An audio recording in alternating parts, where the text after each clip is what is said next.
The song "I Will Always Love You" almost wasn't. It wasn't supposed to be in the movie. The first choice was going to be "What Becomes of a Broken Heart." But it had been out the year before in another movie, and we felt that it wouldn't have the impact, and so we couldn't use it. So what becomes of our broken hearts? Well, Whitney returns home today to the place where it all began, and I urge us all inside and outside across the nation and around the world to dry our tears, suspend our sorrow, and perhaps our anger, just long enough to remember the sweet miracle of Whitney. Never forgetting that Sissy and Bobby Christina sit among us. Your mother and I had a lot in common. I know many at this moment are thinking, really? She's a girl, you're a boy. You're white, she's black. We heard you like to sing, but our sister could really sing. So what am I talking about? Kevin Costner and Whitney Houston, they don't have anything in common at all. Well, you'd be wrong about that. We both grew up in the Baptist church. It wasn't as big as this. My grandmother played the piano, and she led the choir. And her two daughters, my mom and my aunt, both sang in it. The rest of my family, uncles, aunts, and cousins sat every Sunday out front and watched. My earliest memories are tied to that old church in Paramount. I remember seeing a gold shovel go into the ground, people praying about it and thinking, wow, something big was going to go here. And I watched my father and the rest of the men build it from the ground up.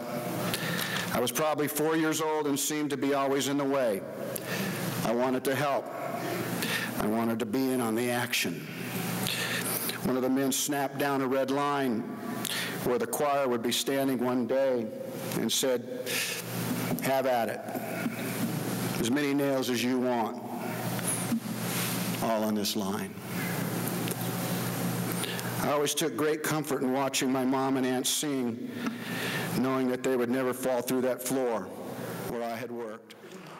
The church was the center of our social life, and Whitney and I would laugh, knowing it was also the place where you could really get into big trouble, especially when you were allowed to sit with your friends and not your parents in the big church. I remember more than once being pulled from the pew for whispering and passing notes. I don't believe my feet ever hit the floor as my father hauled me outside in front of everyone. I believed even the preacher prayed for me. Whitney's favorite story of mine was me sneaking into the church kitchen after communion. I liked the little glasses of grape juice that were left over. I liked how they felt in my hand. I couldn't have been over 6 at the time, but I would lean against the table and one by one I would knock them back. Having some imaginary conversation with someone. My father was the one who found me again and asked what I was doing. I told him I was a cowboy and that I was drinking whiskey. I don't think my feet touched the floor that day either. It was easy for us to laugh. The church was what we knew. It was our private bond. I can see her in my own mind running around here as a skinny little girl, knowing everyone, everyone's business, knowing every inch of this place. I can also see her in trouble, too, trying to use that beautiful smile, trying to talk her way out of it, and Sissy not having any of it. Mostly the days at church were good ones for us, and we both remembered how our parents tried to explain God and the plan He had for our lives. And we agreed that there was this feeling, this promise that if somehow we listened carefully, God's voice would would somehow come to us. I told Whitney that I always worried God was going to ask me to be a preacher. I wasn't sure how much fun ours had. Whitney told me she wasn't worried at all, and she wasn't waiting for no whisper. She told God that she was going to be like Aretha, like her famous cousin Dion, like her beautiful mother, Sissy. There can be little doubt in this room that she has joined their ranks. And as the debate heats up this century, and it surely will, about the greatest singer of the last century, as a list are drawn, it will have little meaning to me if her name is not on it. But as she's placed in musical history, I'm just as sure she came home from the first time she took center stage here as a teenager, flushed with the excitement of knowing that she'd exceeded everyone's expectations and awesome promise of what was to come, but still needing to hear from her mother about how she was received. Was she good enough? Could I have done better? Did they really like me? Or were they just being polite because they were scared of you, Sissy? These are the private questions that Whitney would always have, that would always follow her. At the height of her fame as a singer, I asked her to be my co-star in a movie called The Bodyguard. I thought she was the perfect choice, but the red flags came out immediately. Maybe I should think this over a bit. I was reminded that this would be her first acting role. We could also think about another singer, was a suggestion.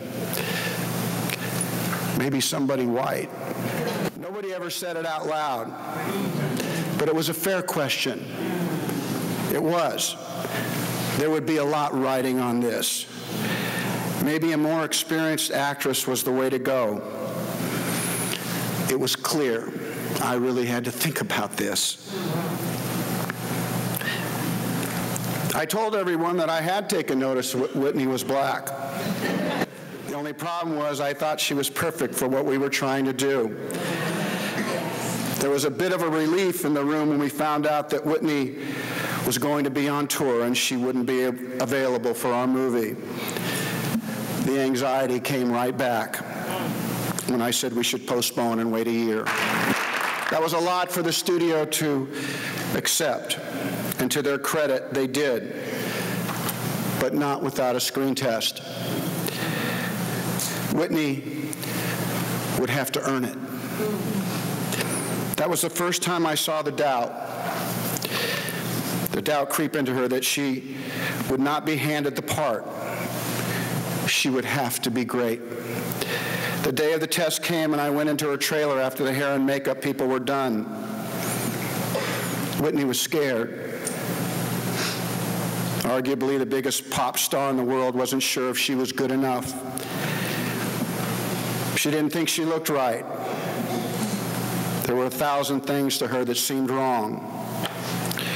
I held her hand and told her that she looked beautiful. I told her that I would be with her every step of the way, that everyone there wanted her to succeed.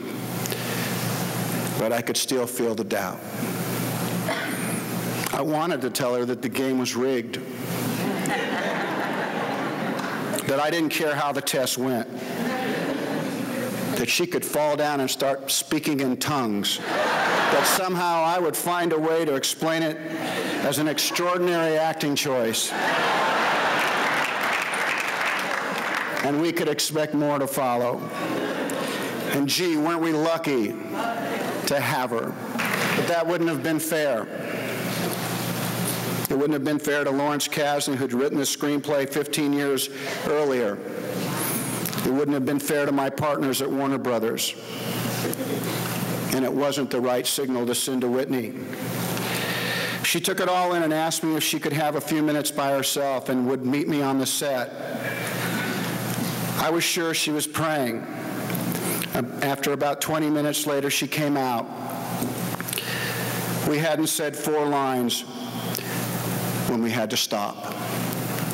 The lights were turned off, and I walked Whitney off the set and back to her room. She wanted to know what was wrong. And I needed to know what she had done during those 20 minutes. She said nothing, in only a way that she could. Nothing. So I turned her around so that she could see herself in the mirror, and she gasped. All the makeup on Whitney's face was running. It was streaking down her face, and she was devastated. She didn't feel like the makeup we'd put on her was enough, so she'd wiped it off and put on the makeup that she was used to wearing in her music videos. It was much thicker, and the hot lights had melted it. She asked if anyone had saw. I said I didn't think so. It happened so quick. She seemed so small and sad at that moment. And I asked her why she did it. She said, I just wanted to look my best. It's a tree we could all hang from. The unexplainable burden that comes with fame. Call it doubt, call it fear. I've had mine, and I know the famous in the room have had theirs. I asked her to trust me, and she said she would. A half hour later, she went back in to do her screen test, and the studio fell in love with her. The Whitney I knew, despite her success and worldwide fame, still wondered, am I good enough? Am I pretty enough? Will they like me? It was the burden that made her great, and the part that caused her to stumble in the end. Whitney, if you could hear me now, I would tell you, you weren't just good enough. You were great. You sang the whole damn song without a band. You made the picture what it was. A lot of leading men could have played my part. A lot of guys could have filled that role. But you, Whitney, I truly believe that you were the only one that could have played Rachel Marin at that time.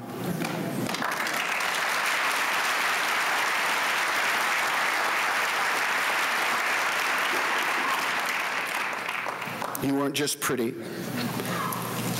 You were as beautiful as a woman could be.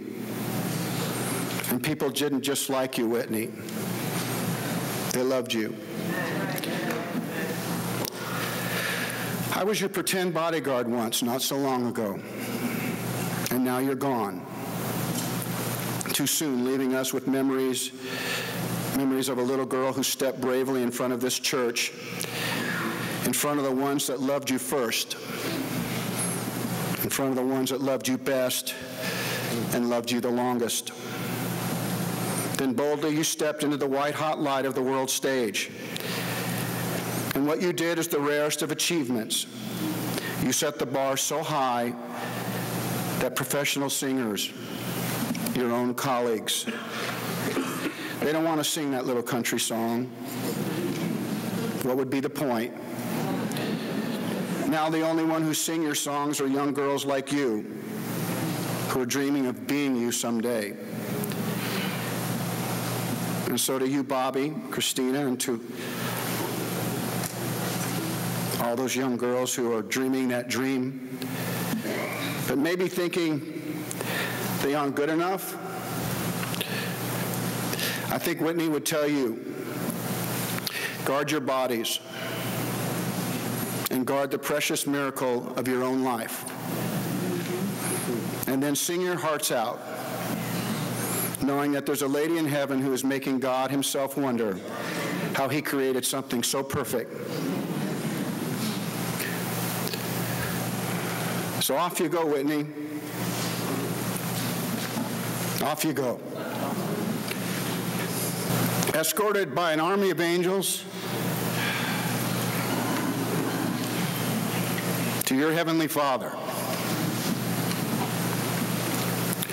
And when you sing before him, don't you worry.